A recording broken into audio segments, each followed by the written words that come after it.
નમસ્કાર મિત્રો, ખેડૂત પોકેટ ચેનલમાં તમારું સ્વાગત છે। દેશ, દુનિયા અને ગુજરાતના તાજા મોટા અને સૌથી મહત્વના સમાચાર જાણીએ તે પહેલા ચેનલમાં નવા છો તો ચેનલને જરૂરથી સબસ્ક્રાઇબ કરી લેજો। ગુજરાતના મંત્રીને ખેડૂતોની વેદના નહીં, દેખાડામાં રસ। પ્રદ્યુમન વાજા ગમ બૂટ પહેરીને અસરગ્રસ્તોને મળ્યા। ગુજરાતમાં લકવાના 10 માંથી 4 દર્દીની ઉંમર 50 વર્ષથી ઓછી। દરરોજ સરેરાશ 35 ઇમરજન્સી કેસ। વધુ એક સંકટ સામે આવ્યું। ભારે વરસાદ લાવતું અરબ સાગરનું ડિપ્રેશન ગુજરાત તરફ ફંટાયું। ગુજરાત માટે મોટો ખતરો મંડરાયો। અફઘાનિસ્તાન સાથે સમાધાન ન થતા પાકિસ્તાન બેબાકળું બન્યું। ભારત પર લગાવ્યા ગંભીર આક્ષેપો। આંધ્રપ્રદેશથી પસાર થયું મોન્થા વાવાઝોડું। 110 કિલોમીટરની ઝડપે પવન સાથે ભારે વરસાદ। વૃક્ષો વીજપોલ ધરાશાયી થયું અને એકનું થયું કરુણ મોત।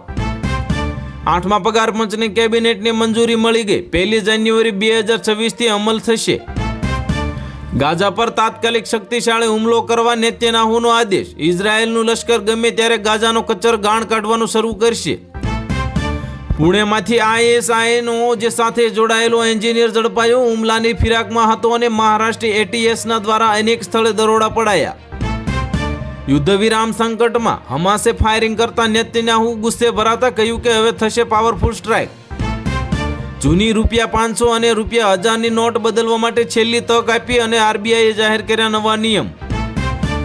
SIRના કારણે ગુજરાતમાં સ્થાનિક સ્વરાજ્યની ચૂંટણીઓ પાછી ઠેલાશે। જાણો શંકાસ્પદ મતદારે ક્યારે થશે સ્પષ્ટ ચિત્ર। નિકાસ ઘટીને લોન પર દેશનો વિકાસ। વર્લ્ડ બેંકે પાકિસ્તાનની સ્થિતિ અને GDPનો રિપોર્ટ કર્યો જાહેર। હવે તો ઇસ્લામાબાદને જ નિશાન બનાવીશું। અફઘાનની ચેતવણી। તુર્કી પણ સમાધાન કરાવી શક્યું નથી। નર્મદાને લઈને મોટા સમાચાર સામે આવ્યા। જાહેરાત કર્યાના 8 વર્ષ બાદ હવે થશે રાજવી મ્યુઝિયમનું ભૂમિપૂજન। સ્ટેચ્યુ ઓફ યુનિટીના લોકાર્પણ સમયે થઈ હતી ઘોષણા। સૌપ્રથમ વખત એક જ દિવસમાં 4685 મુસાફરોનું ઇન્ટરનેશનલ એરપોર્ટ આગમન પ્રસ્થાન નોંધાયું। કોંગ્રેસના નેતૃત્વ પરિવર્તન સાથે મેનેજમેન્ટ બદલાવ। RSS અગ્રણીની હોટલમાં પાર્ટીનો કાર્યક્રમ યોજાયો। સૌરાષ્ટ્રમાં કમોસમી વરસાદના કારણે મગફળીના પાકને મોટું નુકસાન થયું। ખેડૂતોમાં ચિંતાનું મોજું ફરી વળ્યું। અતિ ભારે વરસાદનો ખતરો। સૌરાષ્ટ્ર, કચ્છ અને મધ્ય ગુજરાતમાં તોફાની વરસાદની પરેશ ગોસ્વામીની આગાહી આવી સામે। ઇન્ડિયા મહાગઠબંધનને બિહાર માટે ચૂંટણી ઢંઢેરો જાહેર કર્યો। નામ આપ્યું બિહાર કા તેજસ્વી પ્રણ। 9 વચન આપ્યા। સુરતના ડુમસ બીચ પર દરિયામાં કાર ફસાવવાનો કેસ। કલરબાજ કાર ચાલક સેજાન ચામડિયાની પોલીસે કરી ધરપકડ। ગુજરાતથી હજારો કિલોમીટર દૂર દુનિયાનું સૌથી શક્તિશાળી વાવાઝોડું સર્જાયું।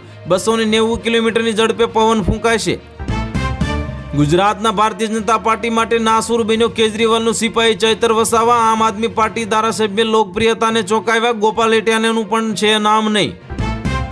ભગવાન શ્રી કૃષ્ણનું નામ લેવું પણ હવે ગુનો બનશે। પાડોશી દેશ બાંગ્લાદેશમાં નમાઝ પછી ઇસ્કોન પર પ્રતિબંધ માટે સૂત્રોચ્ચાર કરાયા।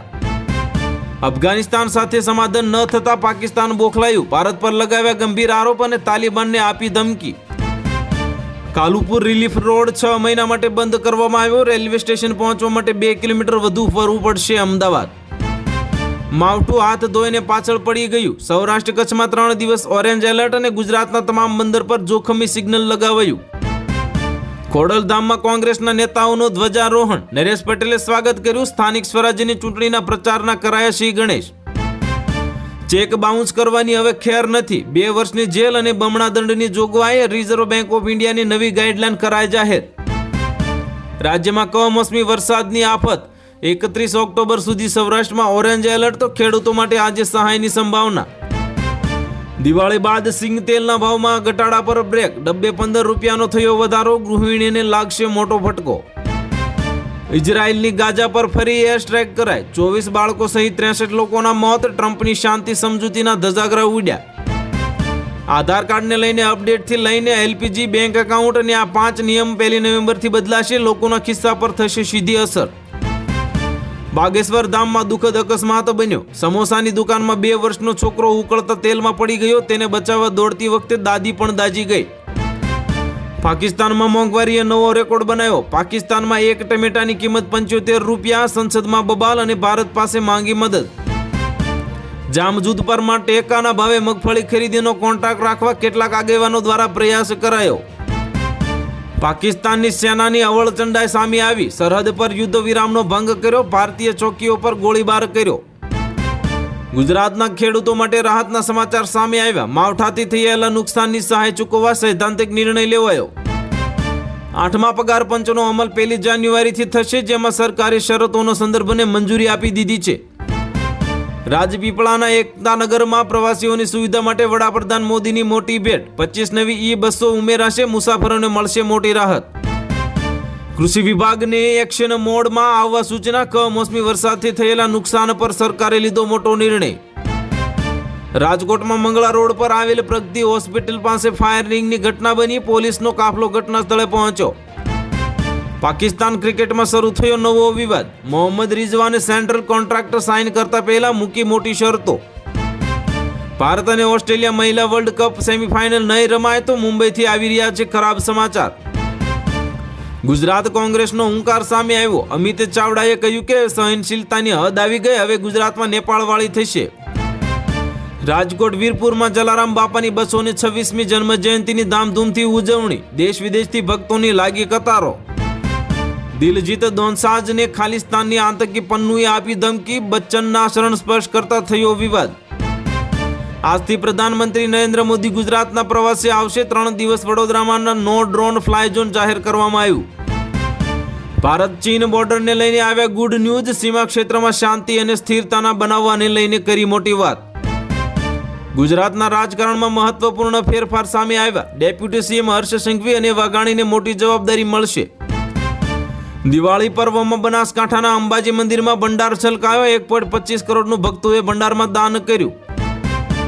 ડભોઈ એપીએમસી ચૂંટણી પહેલા કોંગ્રેસને મોટો ફટકો લાગ્યો. એપીએમસીના ચેરમેન સહિત 6 હોદ્દેદારો ભાજપમાં જોડાયા.